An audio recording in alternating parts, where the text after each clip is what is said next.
Well, guys, I think it's going to fly under the radar with some of the craziness that happened earlier on Sunday, but I thought one of the most impressive things of the week happened in this game, and that's Seattle taking the ball with 10 minutes to play and just stealing the life away from the Arizona Cardinals. 3 out of 4 on third down, take 8 minutes off the clock and kick a field goal. I mean, what an impressive performance by Seattle. What was the key to such a impressive sustained drive?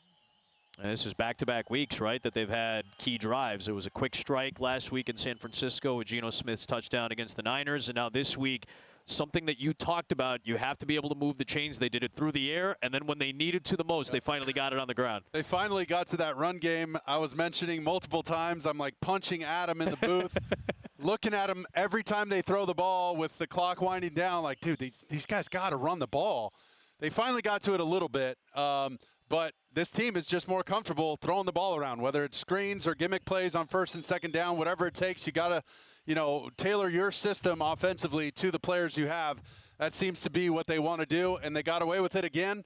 But you can't credit Geno Smith enough for his poise at the end of games. He'll make the mistake earlier in the game, whether it was last week against San Francisco, this week against Arizona, crucial interceptions, one down in the end zone this week.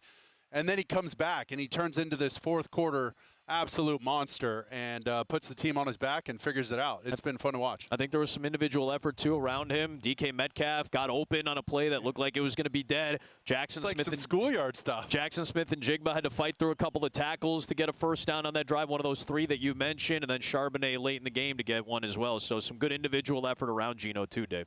Offense obviously seals the win, but what a performance from the Seahawks defense. I mean, I went into this game thinking, how can you do against Arizona's run game? Well, it was their worst performance of the season.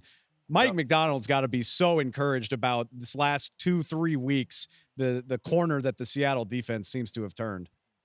This is the 76th career start for Kyler Murray. It was only the 3rd time that when he starts, Arizona is held without a touchdown. That is a really impressive number and a really impressive 2-week stretch, it feels like, against, granted, a somewhat shorthanded but very good 49er team that was more at full strength last week than they were this week.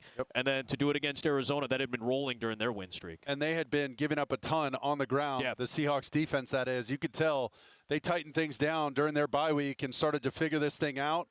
Mike McDonald's going to be showing the film from last week and this week on his defensive run cut-ups in the offseason, because that's what it's supposed to look like. When you stop the run, you make a team one-dimensional and force them to drop back. That's when Leonard Williams, that's when Jaron Reed, some of these pass rushers and guys can really come alive, and then you force them into tough situations, and there goes Witherspoon, tricking Kyler Murray into throwing the ball, and then there goes Kobe Bryant for the pick 6. So the defense played lights out.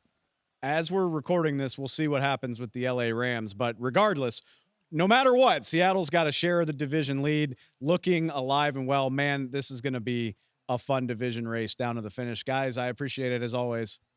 Thanks, buddy. Thank you.